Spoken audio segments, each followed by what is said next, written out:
100 československých people sme sa opýtali a teraz hľadáme najčastejšie odpovede na otázku. Ktorú osobnosť z československej anime komunity sleduješ? 8-Hit Boy. 8-Hit Boy! To je on. Počkaj, ešte neodchádzaj.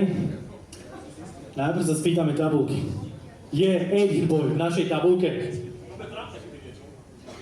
Bolo by to trápne.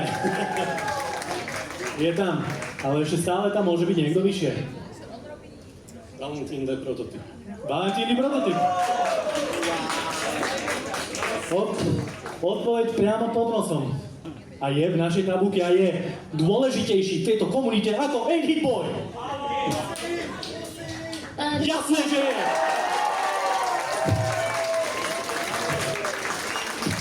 Toto nebol ani tak súboj medzi vami dvomi, jak medzi nami dvomi.